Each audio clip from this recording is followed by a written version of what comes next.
lakle lakle Inspector Tayay Tayay Tayay Ahan mamak to the Inspector Tayay tabiri basimu James Sayruzamna taramnok chubagaloinana ikok nona kurumjari Chahi manga hena chatharaglaba crime series Inspector Tayay bu support tobiri ba tabiri basingu hanhana thagachari Inspector Tayay ki wari sing asi malayam da tholi ba tonga tonga ba crime wari sing asiga mari lene na miyam na mit na kong oine na bagi dama putok chaba ngasi ki tangkakta puduna laksari ba lising amo chanipan mari shuba tangka Hawjik chathajari ba tangkakta panthoi kunthra taruk shuba tangka Inspector Tayay series asi hauna lonchat thogalon chanakanglon pomnamak yauraba series amakhang mamangi tangkakta adomna tabikre hospital da leriba panthoi mahak discharge taunanabagi dama mathangi numit thakirami amoromda masakhangda ba miyoi kharana thambau nomaina kaptun hat masigi matungda phakiba jadu interrogation taro matungda mahakku yamna tamthina halaga Turienda Tathakirame. Adubu, Pawasi Inspector Tayayna, Hospital the Laktuna, Wapamasi, Yai Fabada, Tambo Lakidaba Madijadu Lakidabagi Matang Aduda, Tamlami, Maka. Changjabirosa. Panthoi, Karapara Brokam Dorage, sir, Karaparisa. I kushu, Maga Warim to Sanagin at Owen, Manung Chita Sanjale, Hospital Power the Police Sanjalaga, Mapamasida. Queen is a Yavanati. Adubu, a hospital the Stegi Changring at Ayav Logzerabo. And I believe from the Queen of Wang Pong in Nata Changaga, Wang Pong Bayat. Duga, an album the lady from the Sum upon the Chaluba Mimi, the song of Paise, infection Tokadori. Adubu, Ayamba Pantogi, Helki Pivum Sumapandangere. Aduga, Management Kango, so I pay Wari Sanazare. I queen of Fat Eta Sanzalapusi, Warobi Biadigo, sir. Kashukability. Haying the git charge store gadovnisha. Oh, Adumina manager so heavy. Disaster gadovanina. Adu the yum the halanigo. Adubu, I know luxury say, sir. Yaragadi, Wafum say, sir. Adum Habiusa. Kashukability. Now I am the Chingakiba Tambo Maki Paudi, sir. Sakang the banana make up a meheva. Aduga, sir. Zaduna Paki Habado. Yes. Sadu Sungasi Turienda Bora Mother Chibak Sang Tautareni over there. Zadugi Hakchangor Masada no Maru Marimanga Kapsalaga Makok to Gairaga a Chovanunga Maborado Manu Hapchalaga Turienda Tadarpan Adabu Turienda Gishing Tenba Mapa, the Mio Karana Bora the Karino Matautari Aduni over there. Mio Bigas Chibak Sang with the Leram. Aina Hining Lividi Tambosu Sire. Jadu Sir Tambo Umadi Jadu Siravanina Matansi Koidumo Dori Brasin, sir. Wafamadabu, Todo Sinanga Tobune have a day had. Loina Madan Ching Ramadimakoyaniga Maduga Koidunganidana, sir. Aina Ching the Zabadi. Sir Koidaina Makoyi Pong, Punamak any Pizak. Adu sir, Wahang Pong, Womatam no Makodi Karigumam to Mara later, Hadina, yes. Karigumam to Marale, Trey Havas. Adabu Kanana, Karigi the Maktori, no have the Kangum there. Sir, I was Chingna Bibra, Chingabakarish late. Chingarabasu Hospital is CCTV protest to in it. Masidanahana, Karamamatam the hospital, the Gitokwa Karamamatam the Changpa. Adam Loine Kangat. Eh, Nahakma Famasida, Pantoy Bushena don't lay have a day makes any Kangat. Sir, what did you want from say? I get it from no wonder information, Piramagiwaka. Nana, I coin a parago wahang pahung day. Makoi, Maral, Sweden a label, when I have a say, I'm not confident lane high. I don't know Makoi the Queen of Habungam dread. Adabu Kari Marungino Kangdan Makuibu, Sakang the Vishing Halamase, Masigam Nakpugiwan. No Matang the Mukuidum Taga Dorida, I will say, Masishu hung the eye with Wahanga Manetran. Sir Koidumbu di Oida was Sueda. Ada Wapamas in a Hana de Makoini Buyamna Tazakiba. Adugima took the su, a coin at Tadoki Baduda. Nahana de Kudawaro Basu, Karadi lady when Hariba. Sir, I carry Mata Kanmalate. Polisna Sumaran, Ponomakti, Tigalibanina. How was the case as a close to Kibanati? Maduna, you are from the Toina later Bracalisa. Tangai Fedena. I gave a saying what Sumadu Mata Madu the Kanging Badigi. I know Hizaki Buguan. ꯀꯔꯤꯁꯨꯕꯨꯗꯤ ꯀꯥꯏꯗꯦꯗ ꯑꯗ ꯍꯧꯖꯤꯛ ꯁꯤ ꯖꯗꯨ ꯑꯃꯗꯤ ꯊꯝꯕꯧ ꯃꯈꯣꯏ ꯑꯁꯤ ꯀꯅꯥꯅ ꯍꯥꯠꯂꯤꯕꯅꯣ ꯑꯗꯨꯒ ꯀꯔꯤ ꯃꯔꯝꯒꯤ ꯍꯥꯠꯀꯗꯧꯔꯤꯅꯣ ꯁꯤ ꯈꯜꯂꯨꯕꯗ ꯑꯩꯈꯣꯏ ꯑꯃꯨꯛ ꯀꯣꯛ ꯉꯥꯎꯕꯒꯤ ꯋꯥꯅꯤ ꯑꯩꯈꯣꯏꯒꯤ ꯏꯟꯐꯣꯔꯃꯔꯁꯤꯡ ꯊꯥꯗꯣꯛꯂꯤꯕꯁꯤꯡ ꯄꯨꯝꯅꯃꯛꯁꯤꯡ ꯑꯁꯤꯁꯨ ꯄꯥꯎ ꯀꯔꯤꯃꯠꯇ ꯐꯪꯗꯦ ꯁꯥꯔꯅ ꯋꯥꯐꯝ ꯑꯁꯤꯗ ꯑꯩꯉꯣꯟꯗ ꯆꯤꯡꯅꯕꯤꯕ ꯆꯤꯡꯅꯗꯕꯒꯤꯗꯤ ꯊꯣꯏꯅ ꯂꯩꯇ꯭ꯔꯦ ꯑꯦꯅꯤꯋꯦ ꯑꯩꯈꯣꯏ ꯍꯣꯁꯄꯤꯇꯥꯜꯁꯤꯗꯁꯨ CCTV ꯄꯥꯜꯂꯤꯕꯅꯤꯅ ꯃꯈꯣꯏꯒꯤ DVRꯗ ꯊꯣꯛꯈꯤꯕꯗ ꯑꯗꯨꯝ ꯂꯧꯈ꯭ꯔꯅꯤ ꯀꯅꯥ ꯀꯔꯤ ꯇꯧꯒꯦ ꯆꯤꯡꯅꯕ ꯀꯩ ꯂꯩꯒꯦꯗꯣ ꯑꯩꯈꯣꯏ ꯀꯨꯝꯅ ꯑꯗꯨꯝ ꯌꯦꯡꯒꯅꯤ ꯃꯁꯤꯗꯤ ꯑꯩꯈꯣꯏꯅ ꯅꯉꯣꯟꯗ ꯍꯥꯏꯕꯒꯤꯁꯨ ꯑꯗꯨꯝ ꯊꯣꯏꯗꯣꯛꯄꯗꯤ ꯂꯩꯇꯦ ꯑꯗꯨꯕꯨ ꯑꯦꯅꯤꯋꯦ ꯇꯦꯛ ꯀꯦꯌꯔ ꯃꯤꯑꯣꯏꯁꯤꯡ ꯑꯗꯨ ꯀꯅꯥꯅꯣ ꯍꯥꯏꯕꯗꯤ ꯈꯪꯗ꯭ꯔꯤꯗꯅ ꯃꯈꯣꯏ ꯂꯩꯈꯤꯗꯕ ꯃꯇꯝꯗ ꯀꯅꯥꯗ ꯇꯣꯡꯖꯔꯤꯕ ꯀꯅꯥꯗ ꯀꯔꯤ ꯀꯥꯟꯅꯔꯤꯕ ꯑꯗꯨꯒ ꯍꯣꯁꯄꯤꯇꯥꯜ ꯑꯁꯤꯒꯤ ꯃꯄꯥꯟꯗꯁꯨ ꯑꯩꯈꯣꯏꯅ ꯒꯥꯔꯤ ꯑꯃꯗꯤ ꯈꯥꯝꯗꯨꯅ ꯊꯝꯃꯤ ꯁꯥꯔ ꯃꯗꯨꯒꯤ ꯊꯣꯏꯗꯣꯛꯄ ꯀꯔꯤꯁꯨ ꯂꯩꯇꯦ ꯁꯥꯔ ꯅꯣ ꯃꯗꯨ ꯍꯥꯏꯕ ꯌꯥꯗꯦ ꯃꯐꯝ ꯑꯁꯤꯗ ꯀꯔꯤ ꯈꯨꯗꯣꯡꯊꯤꯕ ꯊꯣꯛꯂꯛꯄ ꯌꯥꯏ ꯀꯔꯤ ꯑꯣꯏꯔꯛꯄ ꯌꯥꯏ ꯍꯥꯏꯕꯗꯣ ꯑꯩꯈꯣꯏꯒꯤ ꯆꯤꯡꯅꯕ ꯀꯌꯥ ꯃꯔꯨꯝ ꯂꯩ ꯑꯦꯅꯤꯋꯦ ꯑꯩꯈꯣꯏ ꯆꯠꯅꯕ ꯇꯧꯒꯦ ꯄꯥꯎꯗꯨ ꯑꯃꯨꯛ ꯐꯥꯎꯅꯔꯒ ꯂꯣꯏꯔꯦꯅꯤ ꯑꯗꯨꯗꯤ ꯁꯥꯔ ꯍꯌꯦꯡ ꯗꯤꯁꯆꯥꯔꯖ ꯇꯧꯔꯅꯤ ꯑꯣꯀꯦ ꯍꯌꯦꯡ ꯗꯤꯁꯆꯥꯔꯖ ꯇꯧꯔꯅꯤ ꯍꯥꯏꯔꯕꯅꯤꯅ ꯐꯔꯦꯅꯤ ꯄꯥꯟꯊꯣꯏ ꯁꯥꯔ ꯑꯗꯨꯗꯤ ꯑꯩꯈꯣꯏ ꯑꯃꯨꯛ ꯆꯠꯅꯕ ꯇꯧꯔꯒꯦ ꯐꯅꯤ ꯁꯥꯔ ꯌꯥꯏꯐꯕ ꯁꯥꯔ ꯑꯩꯈꯣꯏꯅ ꯃꯐꯝ ꯑꯁꯤꯗ ꯍꯥꯏꯔꯝꯂꯤꯕ ꯋꯥꯐꯝꯁꯤꯡ ꯑꯁꯤ ꯁꯥꯔ ꯑꯩ ꯂꯣꯏꯅ ꯈꯪꯖꯩ ꯐꯔꯦ ꯑꯗꯨꯗꯤ ꯑꯩꯈꯣꯏ ꯃꯤꯍꯥꯠꯄ ꯀꯅꯥꯅꯣ ꯊꯣꯛꯂꯤꯕ ꯊꯧꯗꯣꯛꯁꯤꯒꯤ ꯀꯅꯥꯅꯣ ꯍꯥꯏꯕꯗꯨꯗꯤ ꯑꯩꯈꯣꯏ ꯅꯣꯡꯃꯗꯤ ꯁꯣꯏꯗꯅ ꯄꯨꯊꯣꯛꯀꯅꯤ ꯐꯅꯤ ꯁꯥꯔ ꯐꯔꯦ ꯑꯗꯨꯗꯤ ꯑꯩꯈꯣꯏ ꯑꯃꯨꯛ ꯊꯣꯛꯈꯤꯒꯦ ꯐꯅꯤ ꯁꯥꯔ ꯌꯥꯝꯊꯣ ꯃꯈꯣꯏꯅ ꯑꯃꯨꯛ ꯃꯐꯝꯁꯤꯗ ꯂꯥꯛꯑꯝꯃꯤꯁꯤꯕꯨ ꯀꯔꯤ ꯆꯤꯡꯅꯕ ꯑꯣꯏꯔꯤꯖꯥꯠꯅꯣ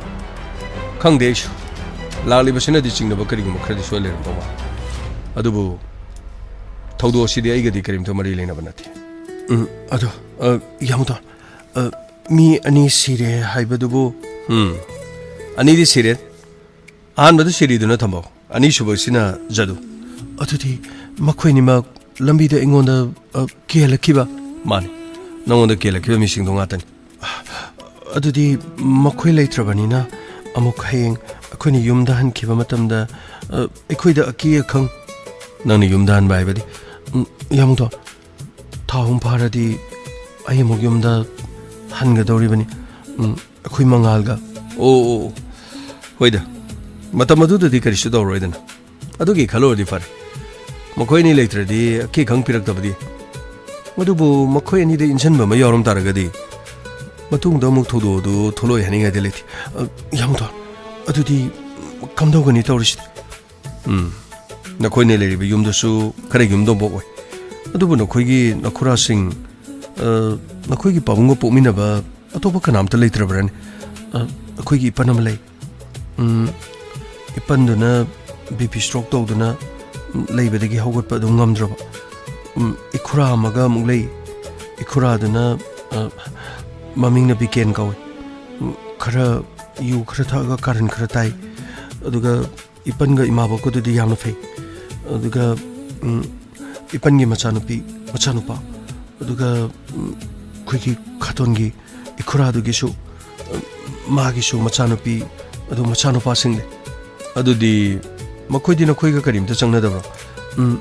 ꯆꯪꯗꯤ ꯆꯪꯅꯕꯅꯤ ꯂꯝꯗꯣ ꯈꯤꯇꯪ ꯂꯥꯞꯅꯕ ꯑꯩꯈꯣꯏꯅ ꯃꯃꯥꯡ ꯂꯩꯀꯥꯏꯗ ꯍꯣꯡꯀꯠꯂꯒ ꯂꯩꯕ ꯃꯈꯣꯏꯅ ꯃꯌꯥꯝꯒꯤ ꯌꯨꯝꯂꯛꯇ ꯑꯗꯨꯝ ꯂꯩꯍꯧꯕ ꯑꯣ ꯑꯗꯨꯗꯤ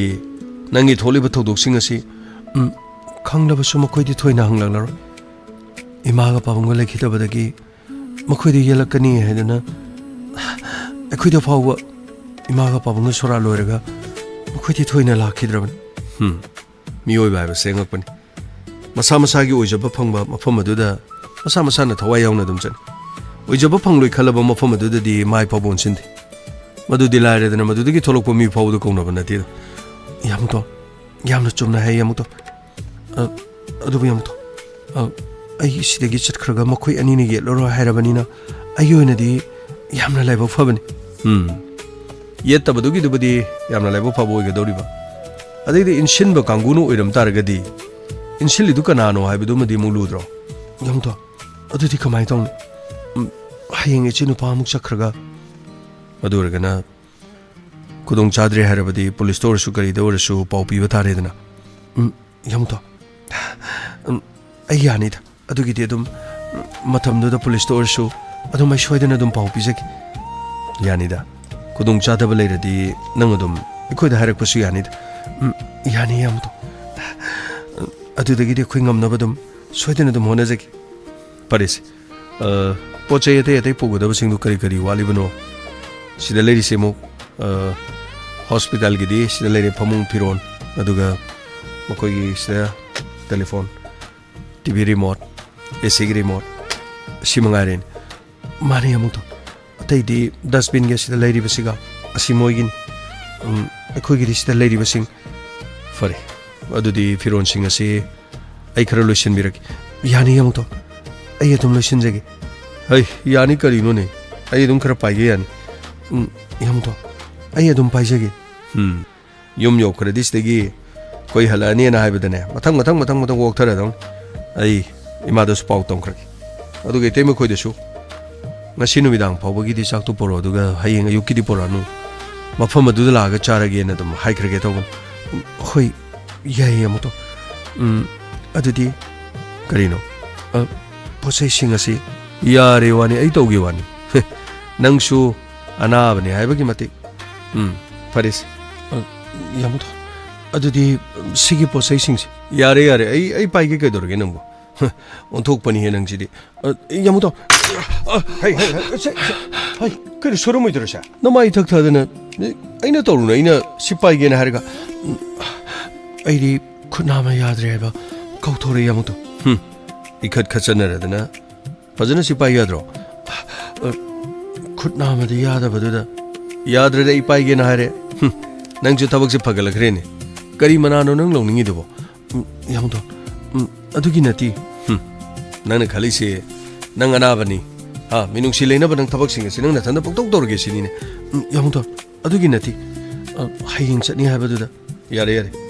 ꯇꯉꯥꯏ ꯐꯗꯕꯁꯤꯡ ꯑꯗꯣ ꯑꯗꯨꯝ ꯇꯧꯔꯒꯦꯁꯦ ꯌꯥꯔꯦꯀꯣ ꯑꯩꯗꯤ ꯄꯨꯛꯅꯤꯡꯁꯦ ꯑꯃꯔꯣꯝꯗ ꯅꯨꯡꯉꯥꯏꯕ ꯍꯥꯏꯒꯗ꯭ꯔꯥ ꯑꯗꯨꯒ ꯂꯥꯡꯇꯛꯅꯕ ꯍꯥꯏꯒꯗ꯭ꯔꯥ ꯀꯩꯅꯣꯝ ꯇꯧꯔꯤ ꯀꯩꯗꯧꯔꯒꯦ ꯑꯃꯨꯛꯇꯣ ꯀꯔꯤ ꯂꯩꯔꯒꯦ ꯑꯇꯩ ꯀꯔꯤꯁꯨ ꯅꯠꯇꯦ ꯁꯤꯗꯩꯗ ꯃꯈꯣꯏ ꯑꯅꯤ ꯂꯩꯈꯤꯗꯕꯗꯣ ꯑꯗꯨꯒꯤ ꯃꯇꯥꯡꯗꯨꯅꯤꯗ ꯑꯗꯨꯕꯨ ꯅꯈꯣꯏꯅ ꯌꯨꯝꯗ ꯍꯟꯈ꯭ꯔꯁꯨ ꯑꯌꯦꯠꯄꯗꯤ ꯄꯤꯔꯔꯣꯏꯅ ꯑꯗꯨꯒꯤ ꯈꯜꯂꯨꯕꯒꯤ ꯋꯥꯅꯤꯗ ꯌꯥꯝꯃꯨꯊꯣ ꯑꯗꯨꯝ ꯑꯗꯨꯒꯤꯗꯤ ꯑꯗꯨꯝ ꯊꯦꯡꯅꯒꯅꯤꯗ ꯑꯣ ꯌꯥꯔꯦꯁꯦ ꯑꯩ ꯇꯦꯝꯃꯗꯅꯦ ꯐꯣꯟ ꯑꯝꯇ ꯇꯧꯔꯨꯈꯤꯒꯦ ꯍꯌꯦꯡ ꯒꯥꯔꯤꯗ ꯑꯗꯨꯝ ꯊꯧꯔꯒ ꯑꯗꯨꯝ ꯍꯟꯊꯔꯒꯦ ꯂꯥꯛꯇ꯭ꯔꯁꯨ ꯌꯥꯅꯤꯅ ꯍꯥꯏꯔꯨꯔꯒꯦ ꯑꯗꯨꯒ ꯄꯥꯎꯁꯤ ꯏꯃꯥꯗꯁꯨ ꯋꯥꯐꯝꯁꯦ ꯑꯃꯨꯛꯇ ꯇꯝꯃꯨꯈꯤꯒꯦ ꯑꯗꯨꯒꯅꯦ ꯌꯨꯝ ꯌꯧꯔꯒ ꯊꯕꯛ ꯏꯪꯈꯥꯡ ꯇꯧꯕꯗꯤ ꯌꯥꯔꯣꯏꯀꯣ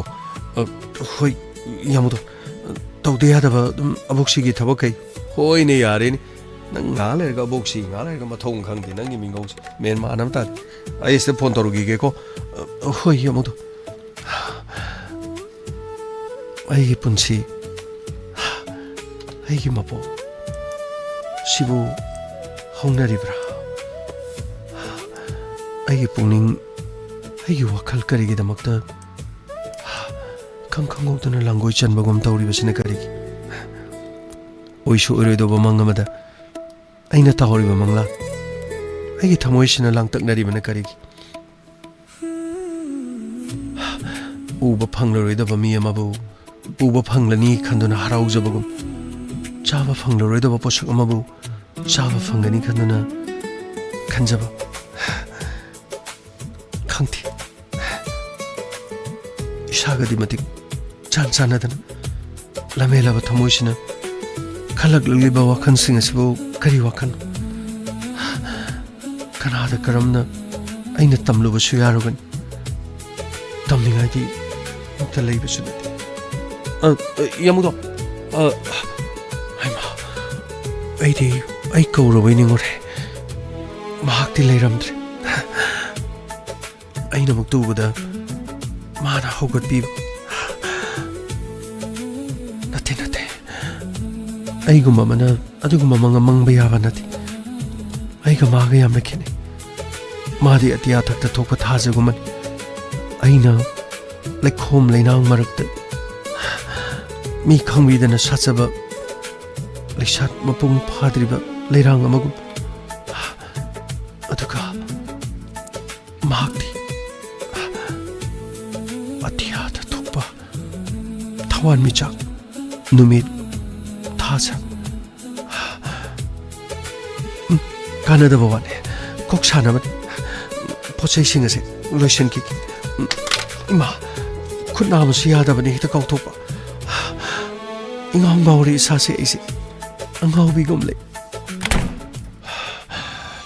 माना तौरिसिबु करिनो हो माना तौरिसिबु खचन्नदन तुचन्नदन माना मसिदा लिंगोननबना माबा हुगनबा तौरिबा अइने सिलिबा थबक पुनमक सिंगसे मंगोंदा लोइना कानाबा ओरिसिबु करिगिनोबा अइने लोइना मांगनबा सेनबा अदुगा मंगोंदा लोइना कानानबा ओइबा इखुट असिदने इखुट असिदे इपागी लाइसेंस कंदु पुरगा लागा मथबाक असिदा नमैना थांग थांग थांग काबलबा चो हेक पेलोइ पुलिस न थिगलगलगा पुनमक सिंगदो अइननि खंगलदि अइ जेल चंख्रदि पुनमक सिंगसे काइगनि तोबगी वानिसे तोक्सिनदना मसिदा मानक केसनदना ममित ओ मनाओ मसम समलांग सिमसदे जुम जुम लाव मकै थादोकलगा मसिदैदा छेले चारिबा मफी मरोनसिगा मसासे लुम लुम लावरगा मसिदैदा माने नुपासिबा लोइना सुमत केनोम तौखरेबा नुपा हाइबसिसु नुपानिदो ममित्तबु उरबदी लेमना थाबा नतेबा अमता थमोइददी अइगी नुक्सिबा कनामता लेते असि फावबा कनागुम नुक्सिबा मता ngasi फावबा फावरक्त्रि गायना अदुगा नाम थोरकपा तौथोरगुदुगा अदुगा अइ यामना चाइदा सोम नाखन्दना मरोल अमा अइना सिनखिबदो मखोइ मी मरी मंगादु खंगगा मियोइ सिंगदु कना कनानो खंजलगा फाजिन पुनसिलगा खोइदुम्बु लंबी असदगी लापथोकिननबगिदा होनरगा हेना मखोइ अनिदु सिख्रबा मतुंगदा हुजिक्ते मयुमदा हल्लबसु नुंगाइना हल्लनी गाइना ngangnaribo wafamse ai mafam asida leiri khangan yaba nate ukiba tarasu khangjanadaba saraga yaifaba Rosie gam kurege lakwa ngaweri aikojo haying de disaster ni adana haying de mahalani da aduti hospital la leiroi hospital da leiroi aduti yam nungaiba paun adubo paw madi paw matar nang nari se zaduga thamboga leitabudu natro mani aduna kamai torijano khangti khangde aikoide suma koine singnaba aikoide singnari badugum atopada ju singnaba oirambadai madumuna maramoiraga makhoisu atopana laman khumla ko orangmane na khale aidi makhoibo hatke tupke haibadi nomata su khaluba leiti aduga aigi punsi da su karigum hingsa mata tawgi haibase aina khankhiba kari mata leiti atopana oirangmani da oirambadi police lam aingoda chingnabagi wahang kya hanglami adubu aidi aina natabani nadum natte nadum haik nangoda hanglidi kari marungino kanana khang aingoda kari chingnaba leibino aingoda kari pawdam ningbuno di khang hanglami chatkri madu maram chada bawani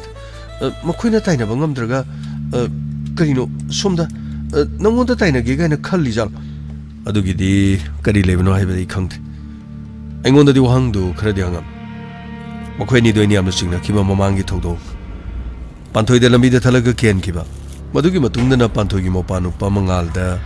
makhori mekharaga thamam singado makhoi gi mari leina ramgadra nei dinu khanmani police to sayam haise police no makhoi wahang pangi makhoi na lotuna leiba mafam amadagi makhoi phagat ki adubu mara leite na thadoki aina tabada di makhoi normal life to makhoi gi mung manungi thabo inkhang toroge hinge habu pauta ki adubu chingnaba tum khara leira karbasu aigi wena di kari torun aina singne na moi pharu yabana di madupun maksing adu di police ki mathawni dana achumani ai baba aduga wafam sida nakki oiba chingnaba aigi oiba chingnaba di hoji kanam leiti yes taw khoidum nyam chingni taw khoidum chingnaba se kari gumba evidence am leitamni police na sum thado le adubu ai hoji ti kari su khantre magi thokpa hai badu hendi henjalaga di henjalaga thokpa to utare dana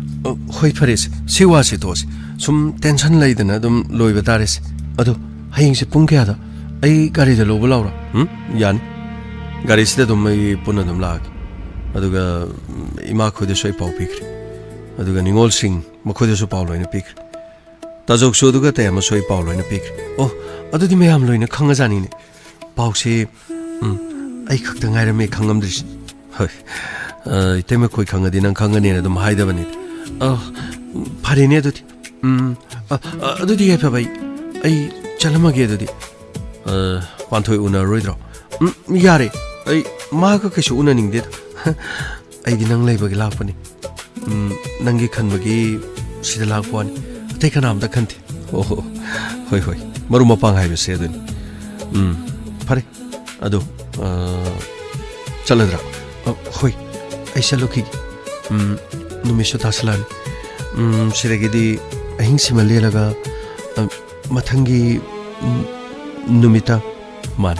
mathangi numita plan ado mahakse asingba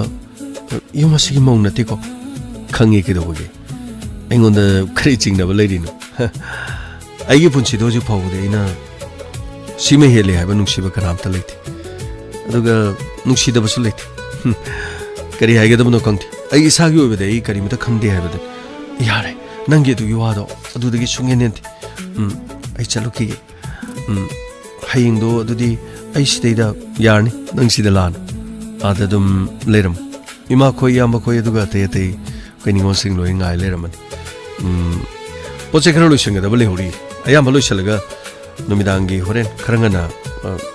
canteen gi chaklen pijaraga adum loshana batoragi hoi adudi ai su chalagi ho bhare adudi ai chaluki ge ko chakre ta ko ai gi thamoye se kyamna san basibu ai na seliba punamak singa se mangon oijaba mangon da tongjaba ngak to oina thokli basibu kari no ma gi damak mang na basilaga ma gi damak tongjana ba sumak oiri sibu kari marungi no ba masigi nu pise mase kari na sarak pano ba ai punchi da mana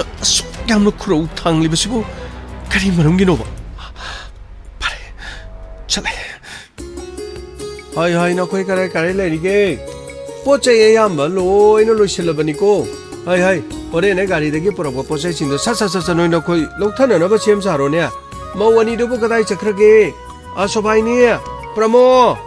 kari no ni tawri sing jibo kadai chakrabano khangdi ne ningon ani du sune sai na di lakraban kadai de leri bano khangdi ai na thirak pasida dine ai gi naksida kana mata leri roidaban amadu leri ngai de dine ai na koi kau raga na koi karai chakre na thiba haujina hangbam jo leitaba khutchi tekpaga cha bhek mana bani tawri se ma leri ngai de na ne kom he koma ma he leitra kan sida di yongone kaya da wagrabano ne bo tawri se hai ta koi bo karai lege ha karai lege noi bo ima akhoi so sida lei kai dawrage hai premia karino na chedi karai legre chedi songka da lewe kanai ka da le hori bano ne somda inamani gi marak ta le hobani thabak thoga moi masen onjana wari sana le ramani ne thabak tho adi thoiba thabak tu da mai onsan dong na tro madu di na ta da na ba thok pani chalo mo ta kaur chalo ima masu yaurani machano pi pura galani haima deben borani haisibo ma di yu thakchala la kanida yu thaga chabeng amudo ima di taning de ne mase kesu doroi machano pi lauru rabani machano pi tholokpadagi yuga mata thakidrabani haima yuga mata thakidreba machano pi tholokpadagi phare ne akoi silki tholokpadagi pharaboy re haima adudi silki di karino hanta kamabu class ke ano ne class ka yamana trida mapana tamaning badigi public school da mapana suna hawai tamina namdana da tamde ya den pingi thamjan gi badigi isu do sahi trama tarani da men man ta de da class 5 6 da bonoine thamjali hojik pu yengone angang adu yeng yum gi pura homesick oiba du oirom duri bani ne imase sidagidi swaida dum tamalase na hainaraban o adumaina tawgera tawroko aine khangma ngamdi ko angang singna mapanda leibase maroina nupi machana leibase ai khangma ngamde haribasin asumna mafam maduda yaifaba amadi panthoi laktringegi mangoina na roji thunglaki rojina mafam maduda sobahini da kari no magi honabi tamsin khiram Sobainiga Makoini Wari Sanaringeda Yumadu Giningol Premi Mapamaduda Changsilakira Premi Changsilak with the Makoyi Wari Edu Chop Launa Leblam Tanja Duda Pantogi Maramda Karigumbo Wari Krasazilege Haiduna Rojina Kankiram Maramdi Yumadu the Lady Beningon Anidu Mabuk Mapau Yamna Papa Haibuduera Adubu Makoyanigi Mabuk Mapau Paribu the Nungol Hange Langon Hange Hairabadi Higaiwa Kamsin Metaban Asumna Higaiwa Horami Karino ni Rojina Haiduba As Kangdida Chemse Wafam se Aidi Kari Hagadamno Menmantade Hospital Aduda Ina Senadano Lady say Aina Yapabu Amna Pamjabagi Senadano Labanat The Sena Mabu Nuxibagidama Hospital Aduda Patanunda Tolo Hoa Hirak Labadi Aidinu Piman Mapamadu Mogi Kadu Momuk Changmadagana Idi Chang Mapanda Dum Pamaгаmayam waiting room to the later Dum Laban Maramaktamakoi Kari Tori Haiduna Sene Senadaba Suyadaba Maramdi Asing Maluhuman at Yedana Doksinabaluhuman Adugi Matakta Nupa Mani Nupa Magi Manakta Lamlanbi Yumasigi Tabakto Dun Levi Nupi Amabu Mapamadu the Magi Nupini Haiduna Makoini special ward to the labor Hibado Ayu in a day Sum Chignazatuna Dum Tobunio Nati Mana Karikarino Hariduba Chemse Nangimingo Dunama Yarese Hanimoduko Hyros Mana Hariba Punamoxing say Ningol Anishina Matam do Pirabadi Pibe Piba Chahi Amanio in a period Padoni Hojiki Ta Ahungi Luhomba say Ta Mamakai Pazel Labanina Shidagi Hena Sang Laning Adobo Punumaxe Ningol Anishina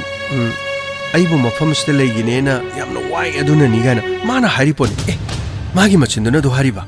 Masipa would the Magi Fanabanatana I am a dear Christian Karigum to my marum Nangalati I could eat an iPad and a Yumasigi Biba ito on Tonman Magi Luhong would do Matic Chana Luhong and never get the Mata I couldn't change on the no whenever you want I could get up from Tokonatro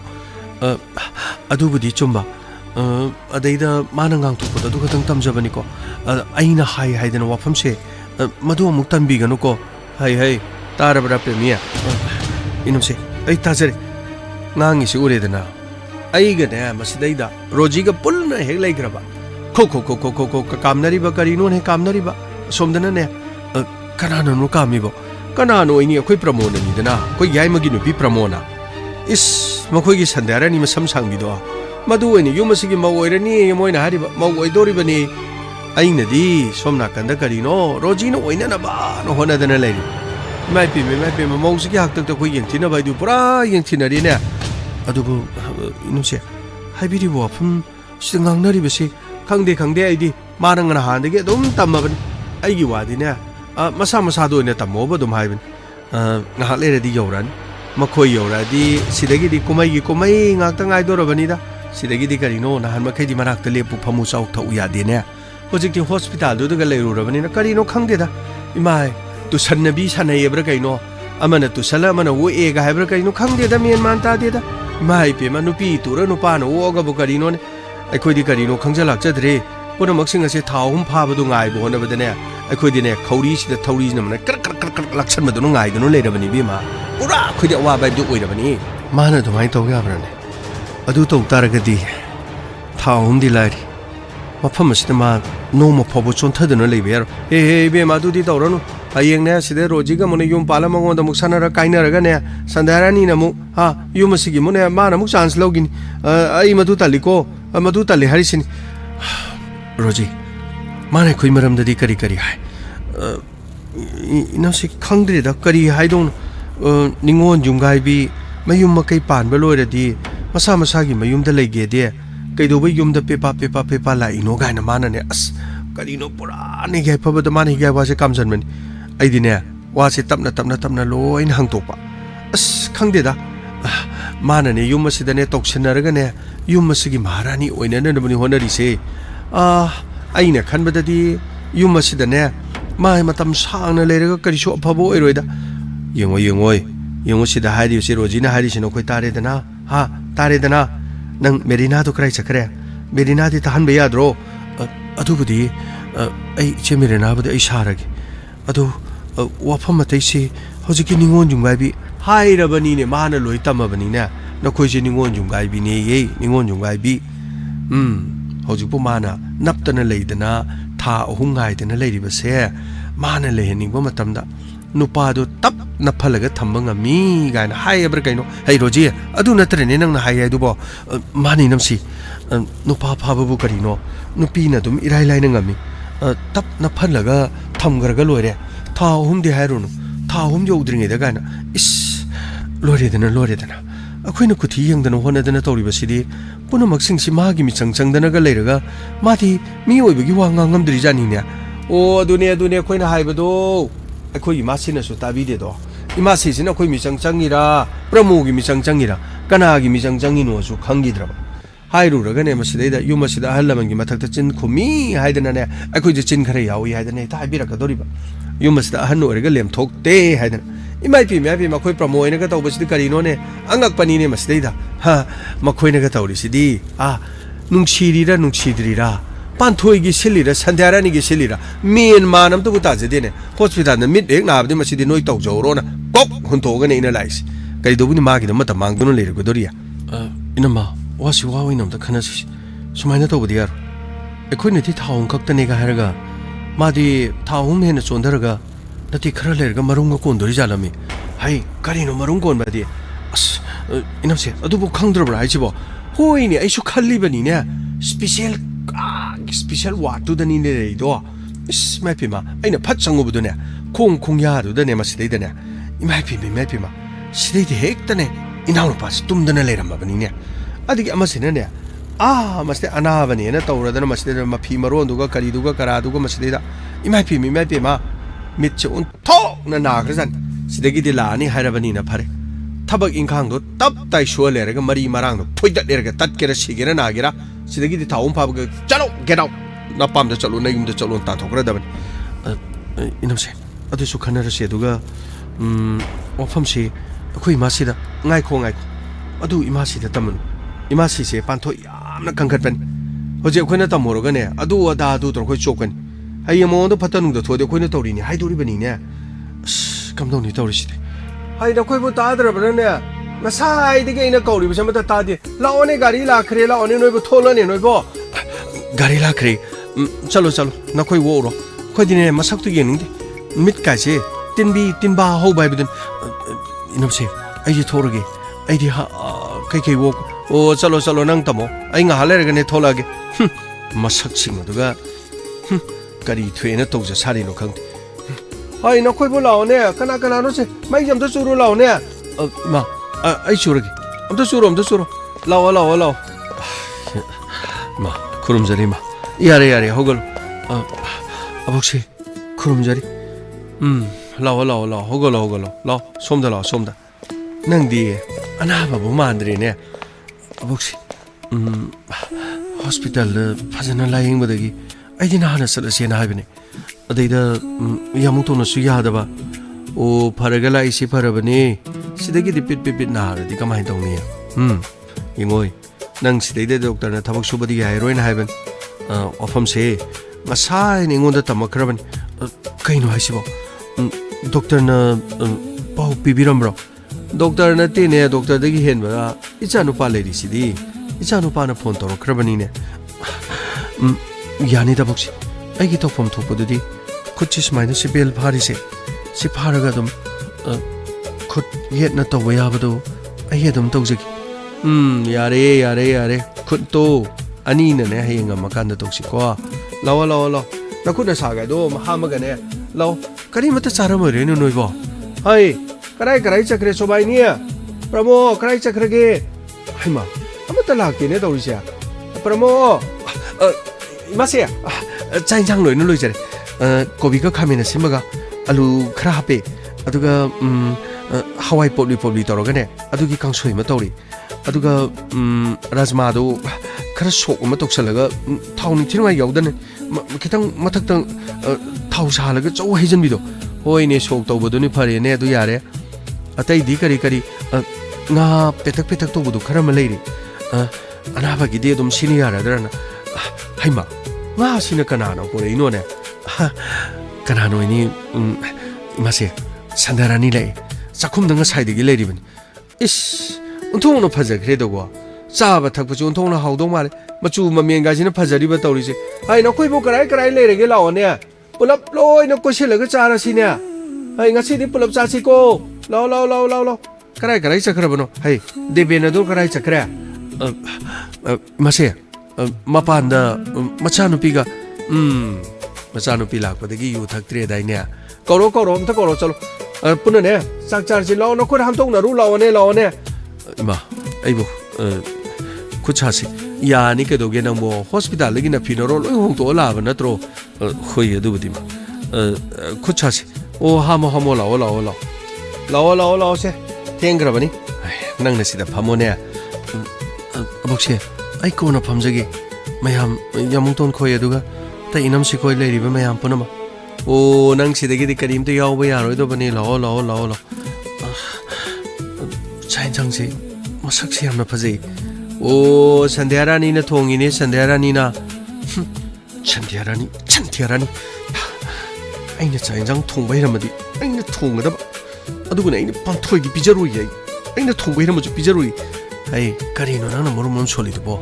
노페 떠우드나 짜가다버니 라오 아이 땡고 때랑가지 탁탁 온통으로 사실 나오네 아마시는 뭐 후 합절람다나 난게가 묵시그러디 마네 이라이라이는 뭐 외우거도리버니네 단드 달래다 그만이 또든 하이 하보이니 라오네 마수 사도리시디 라오네 불럽 라오세 짜르세 라오네 너 코이보 불럽 라오네 아 익쇼 락서래 마세 아이쇼 데벤 낭네 히닥 탁tabasi 온통나 농가이래도고 마시 에이 자노피 라코데기 타로에 부도 탁드람 실키 파파 시보 그게 네네 어디로 그네네 좀 생각하면 파지 파자버니 또 이형도 아이 네네가 작작하게 아이 네네가 파미나게 하이 시 네네세 호스피탈에 라코니 나네 가하니 예루 마이 먹고 체스도 곤잘리 조브라 팟다바 미나 탕틸라보다 마북도 빠느라 먹고도 속부디 예설러가 탐미니세 시 오라브라 너비게 본치시게 함로 그래 얌루드라 어도서 파파 뭐니니세 마사 감룩시 에이 니니가 이 파미나라가 이 짝자미나게 봐 이 가마이 떠리시대 마세 거기 조언가 짜 많아바니 존 솔레라마디네 칸가다바니 아도부 지대기도 빨레이드라바니나 베게산 로라바니나 뭐 스쿨에 텔로래 레범 자본 강문한테 스쿨대가 내 호지 police 상대가 레이버자니 난고 니네가 자민는 인브라네 호이 에이 니네가 자민나게 라오 실기 솜달라오 니네가 스테파마가 짜니 아이 니네가 짜니 짜로 눅시자드나 떠오리니 아이 데베 이마세 우리들나 나자노 비제 적hol라번 유타고 또 얻어니고 이마세 이빠기 학덕다 पुरोंतरेत Imangi 학덕दगी पुरोंतरा मरी पंदुने वासक्सरी आई अमोने यु थक्चररोई आई यु थक्चररो येंगोय नचानु पिसिनने तौरिसिंगो पान्थोइदे तौरिसिंगो अदुगी वाबुदी आइदि हाइजबदुनी पान्थोइनबु इहेन हाय करिनो न नति आइना हाइबदी पान्थोइनबु इहेन थोंब थाकपसि पक्चबनी हाइगे तौबनी होइने अदुम हाइरदि भाई युदि थक्त्रे हारगा नंबु कारण तुरन मुंगांग पतारेने कदाइदगिनो आई कारण तुरन गांगबदी आई पुंगले लेपसर आईगी हाइबबु असेंग मुंगांग मदी यामाइने जे सिनतना आईगी दे तोप करी मत लेते हाइजरि फरे हाय चाक चरम दाइ सितै केनो मा हाइगे ताब्रा से सोबाइने इमासे यंगोय नंने युमसिदा लाको मतमदा आइने इहानाना नंगोंदा इने करी को सेनै इमासे करी मतंग ओइरबनो हैमा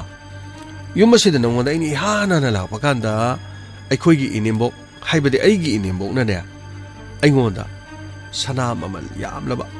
लेतेंगलबा युमसिदने मौ ओइने हेक लाको मतमदा माना आइगी ngaksamda sibi अखोइ इनेम्बो तुना हाय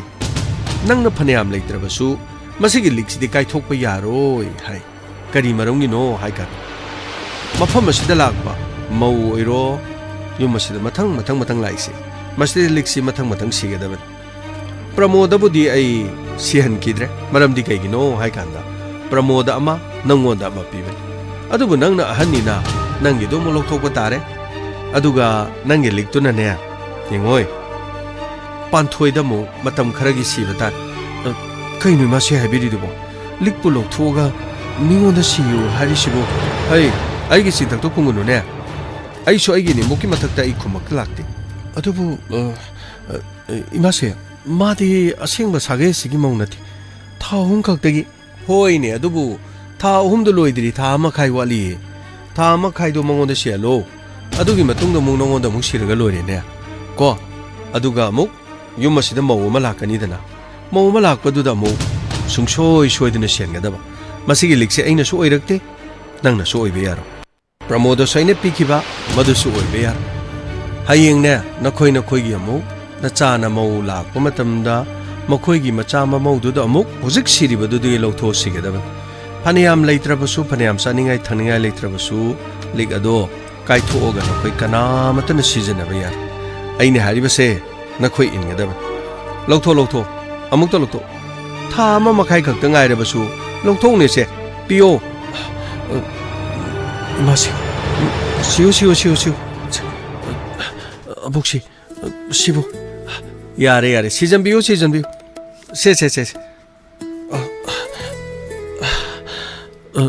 abukshi hey aina haribase nangi matam tha ma makhai lei nangi nangak samda sibada ne kari mata kaiba leiti aduga ne masigi matang de yum masida wayam kana ngang na bayar aina haribasini yum masigi hanse aini ko aina haribasini sidai da ne na koi kanam ta pepa haiber aduga ne aina haribu wafam se aigi mayok ta leiba taradi na koi afabo oiroi yare charo ko chak to puna sarasi ko se sidagi afaba yai afabo oine na ba pharasu phatrasu se tha hungi mo magi su hakni tha humdi hujik tha makhai leiri dana tha makhai gi matung de leibdi mongon gi mo lokthog lore era sigi da mapu hawai chanabi oina leira laban ini mong na ngonda piramane mathang ni ko kaya tanande kaya ta chakraba inamse kashu khalorno sanderaniga aduga inamse pramogana nokhi tawrisho makhoina mokhoi yamna pengani ye mokhoi yamna pengani ba mokhoi chakka je mata taning de goi ai chakam taning hai kai dorage so bai ni sak tu chaw ne khoi imase ai isaje kai na nungai taba ai nangbo lik lok thoba gi ra ne nangbo lik su kok thong ma le lik masa ji ga lok thoba gi nangbo na sa du nungai tri bra ne imase adugi na ti mase nabuk chen chaw tho hingba ne puk chen chaw tho ni hingba se sidagi hena nungai ba kari imta leitaban mabuk chen chaw tho pangam da ba mi sing asi de ne kari imta hingba ngam ba na ti ne na sa gi lik na muk te ba imung da pik thana le re sidai da lik macha se si jaba da ke dore yengoi aina mongon da oliba se ikai khom da bani ne mana thang adu masa ma ki mabuk to palam drabadi ichanu pa to ma yai phaba loi ge dori bani ne ichanu pa yai phaba nga se khona tek ta kai de uri se kari gi no ha thawung gi mok se sina mana imung si da lei bani ne imung si gi chana bi du khang ma gi da mak ta ne he ikai khom na bo li bani ne mana si gen si ba tha ma khai ma si da bu no khoina Aisho, imase, wafam amata, haisage ba. Bema sanderania, hayo, kari tore. Imase, likse, ekoi panthoi de sibase, yamna pakse. Adugi, ho, adubudi, pakchabagani ye, kuchu kumene karine ngoro den hek pakchaban. Masida warina ina chais. Imu masida lady ba missing asina. Ay mayok lady sikarigin nangi sandarani siga masidi da tawri ay branch ay amna chaida ay leifam safum kari mata khangde bai hey nang su tumina layu mina chingna ki betare tumina layu ne thabak mathang tawgadabani ne mangak sammasida siri ba sanasi kayam kuina sidu yang batade dana yang batai dana ma sa ka chi chabi me salaga ising hi jalaga chamang ngolore थोक न फजे तो को है ये फबा लिक्सिबु फजद्रने ओ मा लिक्सिबु फजे लिक्सिबु अखोई इबेना ओ नखोई इबेना ने आइना ने योमसिद मवै लांगमत ai ngaksam da siri bani ne mai pe ma se lik se ngon de sigi bagi aso nyum thang na bada leiri ba na khura paka sana gi nupi do na khoi gi nandom sina ne mai pe ma kalak pana lik tu gi hak tu gi ai bu nuksi da ba hogri bani ne adu ba lik se kai thok pa ya de na hai bu de gi yu na khoi gi na tai ma sobai ni da aina lik se ma pi ban lik ma cha ma na ne tu promo da pi ban se hayeng no khoi gi suna cha na su loi lakin matam adu da na cha na su gi han balak pa du da lik sing gi si ga da ba ai gi cha hai be ya de amagi ma cha hai be ya de aina thammi ba punamak sing ase na khoi na ngang na sat ka da bani ne ai ma se iding sa na hai ja bu ni lik si de do no bhaja gre ngasi de chak cha ba se kaino khoi gi ibai han ga du ga ibai ya ma ga su yaw de ibunga ma khoi thaba ma sat ki yaw rak lan horen nung dang de mo punna samina ga dori bani ne yam nungai re ai ni nga sa hai ja ki bu du hai nang na hai bu du bu kaishu na te da masi paksha ba hai ba ma lei masa gi paksha ba si di pithorok ban pithorok pa hai si shu adum paksha ba da dum pithoe hai dai paksha da ba di ka hai ne pipon de hai jari ba hai nang su na sa no pipo li ban ko na sa no pibu lu na to ga da ban na sa no pi gi nang ai na hari si masi gi wa fa mai lok sun jai masi ai karim tane madu pura mak to ai karim ta kaijar hoise adu mase pakti on tho na paksa kre yeng base phajak re ai ima ai hoga charmage ma ai mayam chari se banam go wo brane na bo ima ai yare o phare ai nangi ka ga do loi na seng to ga thama bani ko hai panthoi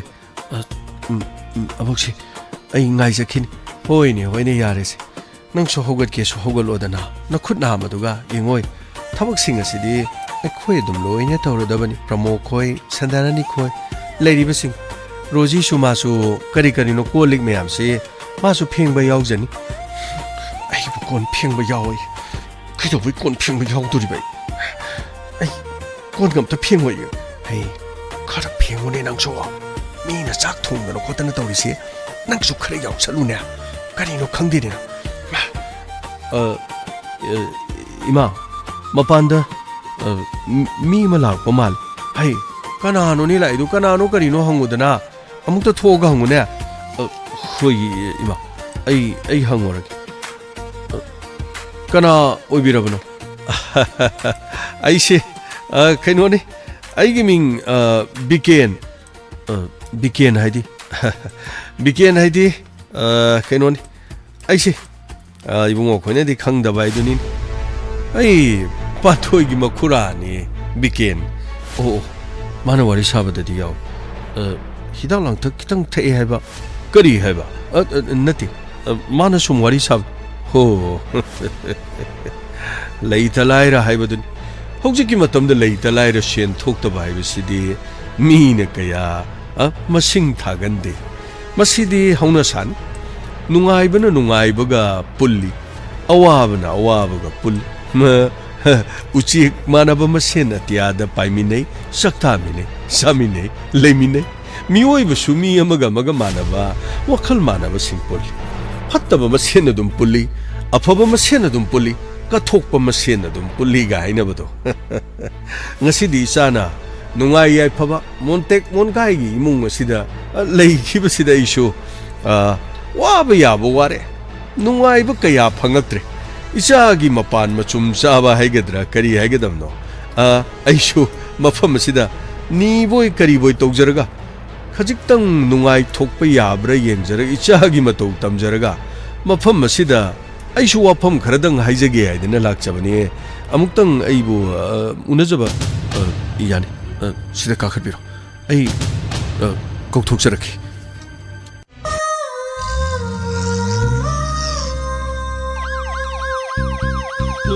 Lakle Inspector Tayar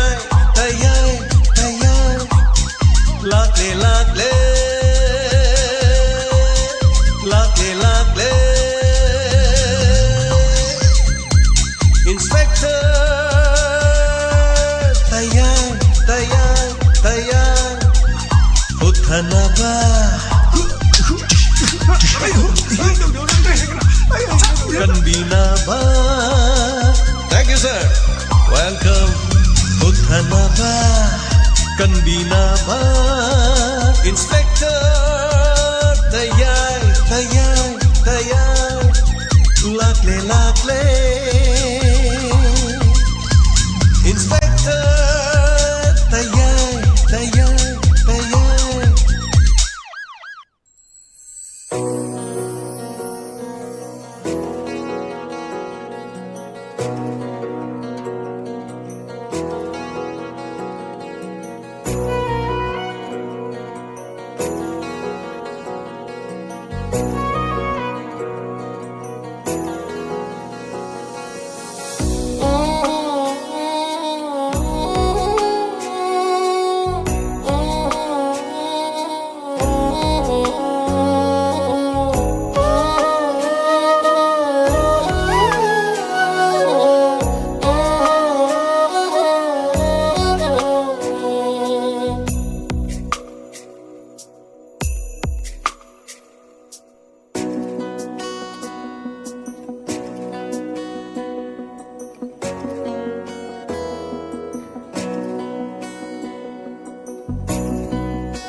Anana Tagachari Asigi Inspector Tayai Listing Amagachani Panhum Pomari Suba Sharukaduga Pantoi Hariba Tanka Kasigina Kuntraga Taruk Suba Tanka Tabiri Sing Wari Kamdo Bibagi Wari Family Drama Mukhogadore Imung Manungi Drama Sing Haitare Anova Character Sangsilakre Matang Matang Sangakadeni Character Sing Siloi Yarokodeni Amuk Loina Toglei Sigarino Toglei Sanarakadeni Haitare. Thank you so much, Sagachari Hanana, Taramda, Saruk Yabiriba, Sing, Live the Yawiriba Punama Hana Tagachari. Kurizam, Memi, Sagachari Hanana, Duga Angobi, Sagulvanima, Angobi Tagachari Ozaja and the Kumar, Kamala Mayingbam, Dorendro, Yumna, Iromajrao Tagachari.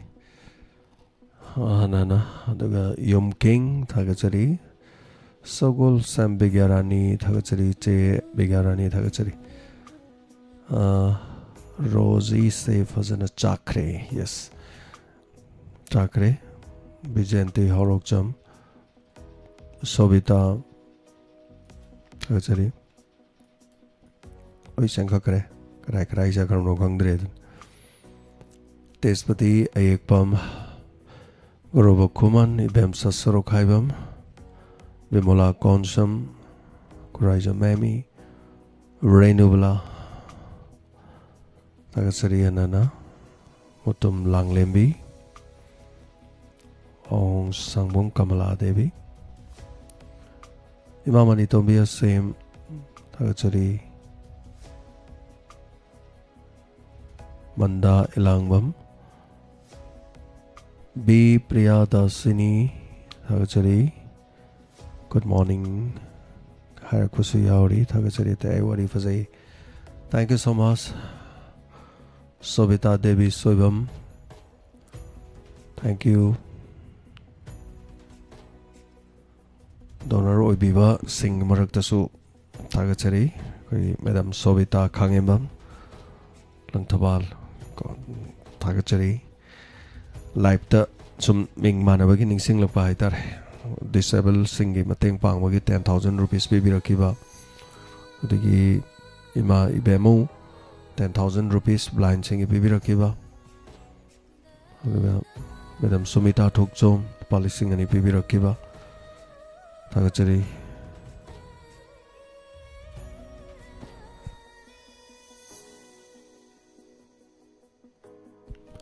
matang matam sabada tay pibirakiba loina lauthokjage Madam Tombishna, thank you so much 1500 so pibirakiba marakta Indo Wainam Tagachari Pamung Sarat Kumar Sarma Tagachari Mem Sai Yumlembam Pabam Bakangdit message mayam zar sat kibdik message pu pagadra mit pu pagadra idu taure like Kuram settle zetaira Tagachari Torendro Yumna okay Oza Tagachari Anana Live tabasu yawi ayukta yamana tai okay ayukta tabi busu nungaise Jandai gonmai Tagachari Anana nungaise nungai loiri adubu Panthoi gi khalubada nai panthoi je awa nungai mongonda pulap pulle panthoi sum nungai ba punsi oiroi pari sida dum panthoi wa gani adar wari diam haidok pe ade hai tai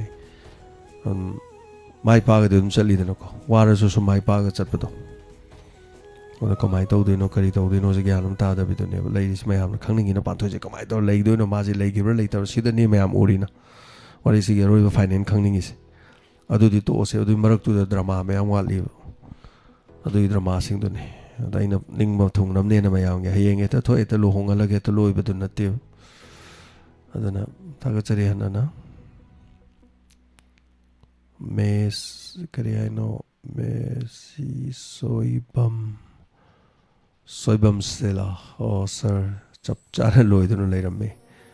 amna tak pirak pa mayang na pibirak liba comments issue arrive na te do Puning thogat pirak panina loina sek pajaning ba pa ba so engam jada bai dini tauris AI na pahala jira khangde ta tar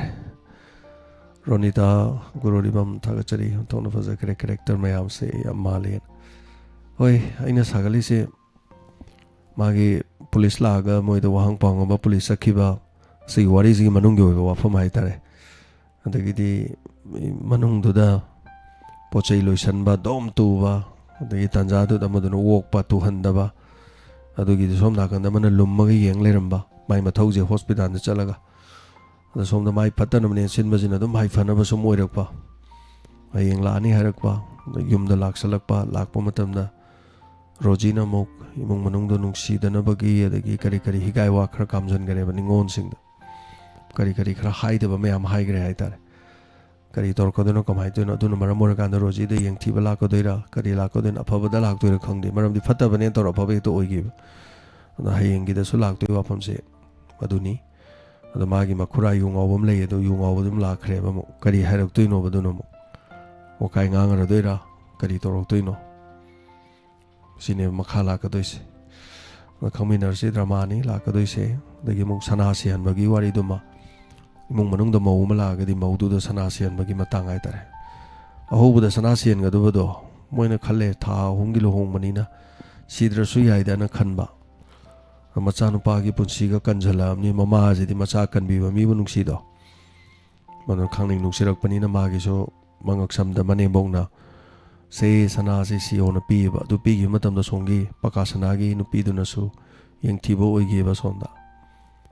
Oda mana su mama wani gi sana pi du bo hanang de hana siram nina taongi ne nongo de piro sine haris sana da lokho ge bada nungai te hadi yekna na bogi machak se he na thola ngre aduni si mayam se aduna tasing na kan imung manung da thokpa kan da higai wa sik chingai wa higai wa sina kai hel se kyam ka hen ge aduna phajabo wa he mana mina sunga he da badu Mana nang bu yang nungsi hai bani nang nabuk yam phai nasak yam phai hai nagun narasi yam lei hai bani mana nang si yam thagale yam nungsi hai bani na aigi maram da imana bam na tame atopa imana ba ma natraga dinaba marum mapang ma ada ai nungai trani sana oh mana ai nungsi ga hai nungsi di pa me khole du oijabadu na tab oh mana phajana ibu khanbi ma lena asnoi da lakpa Namana do mabugam phai kamai toino ma do masak matau ga marasi am lei mabugam pharam do ma le di haraudrne amina songai jo haida bu da noi da lai no pa do iwa ro na phuaw na na khunung chui da kra wangang sangang phajadriba mabuk pharamdau mandi madu midu kaya tinarunuda smana duma highway wani hairadi sungai haidabadu da aigi wakhanda nungai fawgadran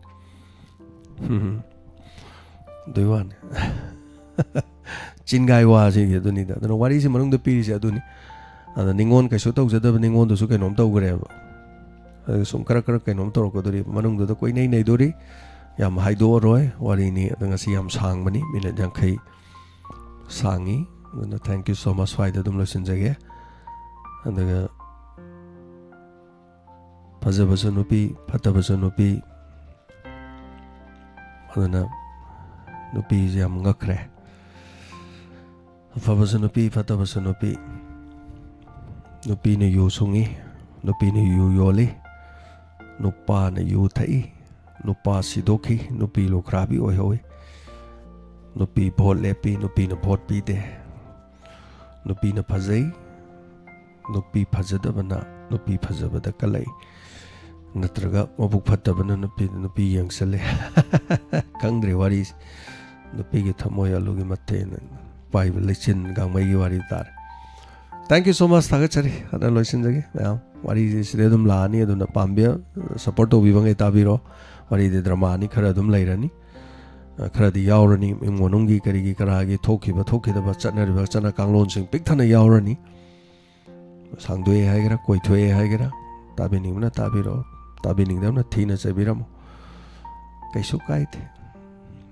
sem tong khongdok jage na mangai na tamina se sei dia khong mangak ta ngai ram ni na khong ni ngai bu leit sei amadi sem lore sei ji makok kitang hobu daina pendre sei je phadi phajada ba mi mang da haiba da di aduga harmonium go khong ga kare hai tare moi mi khara na makok da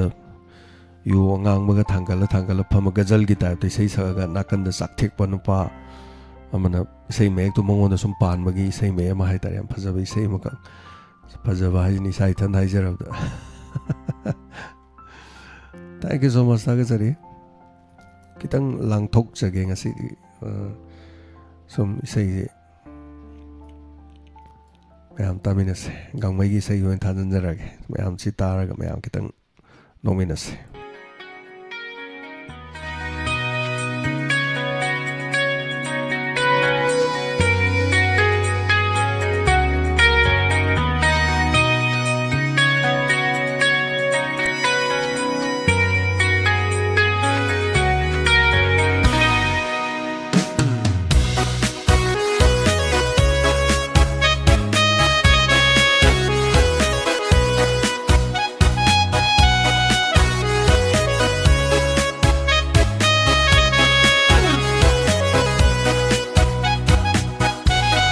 Nungsizay nangbu thamoy sengna ahanba thengnaba mikutudagi ngaurure hairo nungsi amuka aigi paukhum pibiyo haibiyo aibu nungsi haina nungsibi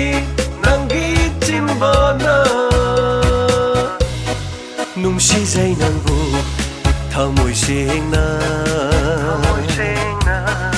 ahanba thengnaba mikutudagi ngaurure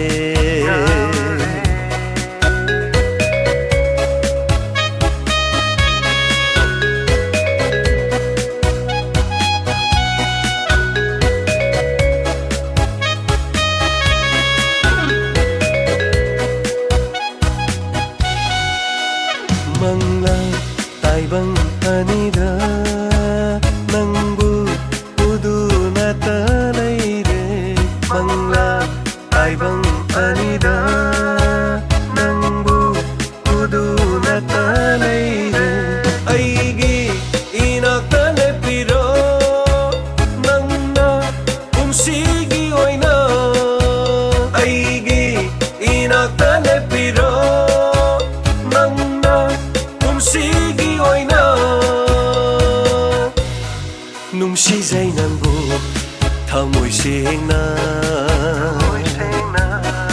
ꯑꯍꯥꯟꯕ ꯊꯦꯡꯅꯕ ꯃꯤꯀꯨꯞꯇꯨꯗꯒꯤ ꯉꯥꯎꯔꯨꯔꯦ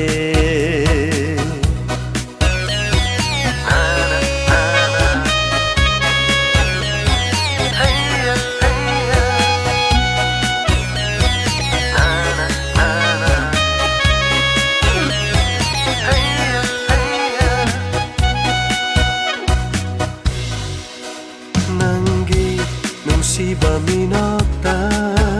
ꯉꯥꯎꯔꯦ ꯑꯩꯗꯤ ꯄꯨꯡꯉꯥꯎ ꯉꯥꯎꯔꯦ ꯅꯪꯒꯤ ꯅꯨꯡꯁꯤꯕ ꯋꯥꯍꯩꯗ ꯁꯨꯝꯍꯠꯄꯤꯔꯦ ꯑꯩꯕꯨ ꯑꯣꯏꯖꯒꯦ ꯅꯪꯁꯦ ꯑꯩꯇꯒꯤ ꯅꯪꯕꯨ ꯄꯨꯟꯁꯤꯒꯤ ꯑꯣꯏꯅ ꯑꯣꯏꯖꯒꯦ ꯅꯪꯁꯦ ꯑꯩꯇꯒꯤ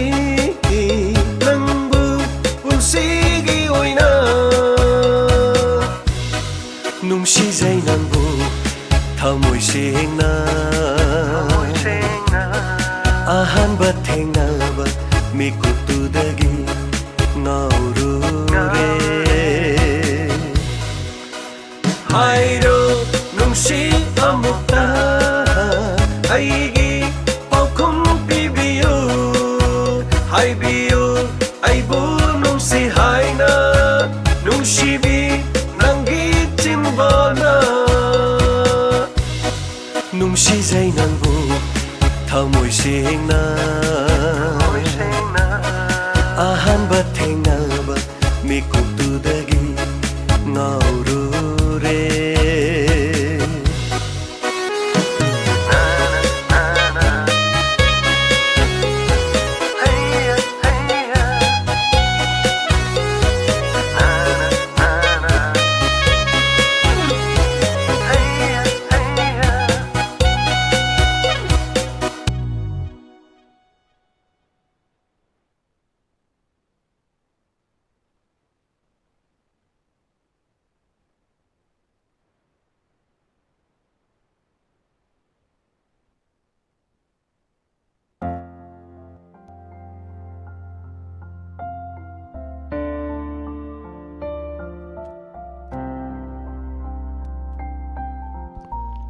ꯍꯟꯅ ꯊꯥꯒꯠꯆꯔꯤ ꯉꯁꯤꯒꯤ 90.0 ꯃꯦꯒꯥꯍꯔꯠꯁꯇ ꯂꯥꯟꯊꯣꯛꯆꯔꯤꯕ ꯋꯥꯍꯣꯡ ꯔꯦꯗꯤꯑꯣꯒꯤ ꯁꯟꯗꯣꯛꯆꯔꯤꯕ ꯑꯔꯣꯏꯕ ꯉꯁꯤꯒꯤ ꯑꯣꯏꯅ ꯊꯧꯔꯝꯗ ꯏꯟꯁꯄꯦꯛꯇꯔ ꯇꯌꯥꯏ ꯄꯥꯟꯊꯣꯏ ꯑꯆꯧꯕ ꯐꯦꯃꯤꯂꯤ ꯗ꯭ꯔꯃꯥ ꯑꯃꯒ ꯂꯣꯏꯅꯅ ꯆꯠꯊꯖꯔꯤꯕ ꯄꯨꯂꯤꯁ ꯏꯟꯚꯦꯁꯇꯤꯒꯦꯁꯟ ꯑꯗꯨꯒ ꯇꯣꯉꯥꯟ ꯀ꯭ꯔꯥꯏꯝ ꯀꯌꯥꯒ ꯂꯣꯏꯅꯅ ꯆꯠꯊꯖꯔꯤꯕ ꯇꯥꯡꯀꯛꯅꯤ ꯋꯥꯔꯤꯁꯤ ꯃꯈꯥ ꯍꯌꯦꯡ ꯑꯃꯨꯛ ꯁꯣꯏꯗꯅ ꯃꯌꯥꯝꯗ ꯄꯨꯖꯔꯛꯀꯦ ꯍꯟꯅ ꯊꯥꯒꯠꯆꯔꯤ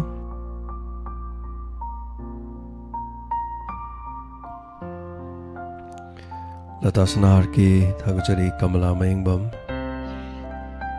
याउपिरिबा खुद की थोलैबा सिंग हाइतारे जंदाई गोनमई थैंक यू सो मच जंदाई गोनमई नाउ हाइदी पीपी विलियम पामाय नमा यावरमनि यावगिद्रे तोंगा मा कांगलु पुरुब सिंग live तगा यावबसि नुंगाई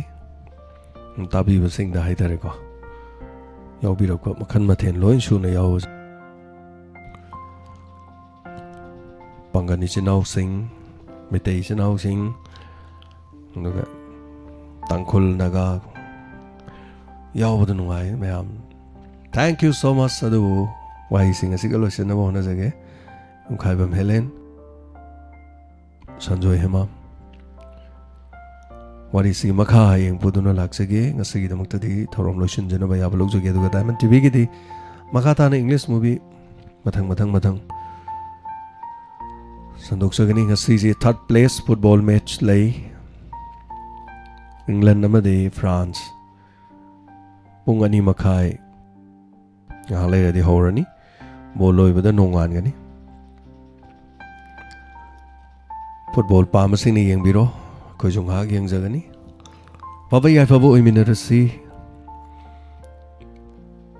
ngasi tekta kaidana thengnari bagum hayeng su tekta kaidana thengna minarasi punamabu खुरुमजरी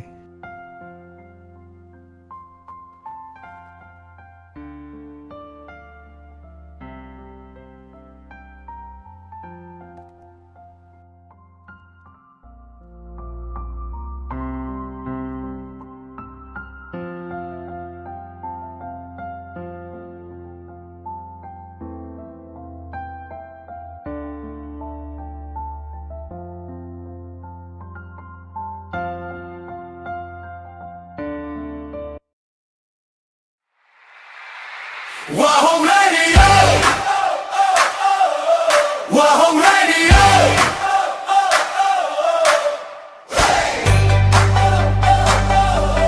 Wahong Radio 90.0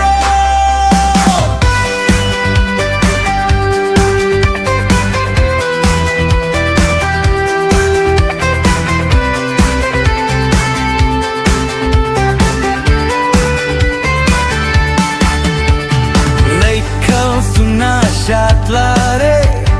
Kang lup kaya pun lare Etin pamore punnamaki Awanungai pota pami Leita laira kaida matawai singi leitolni Wahong Radio Wahong Radio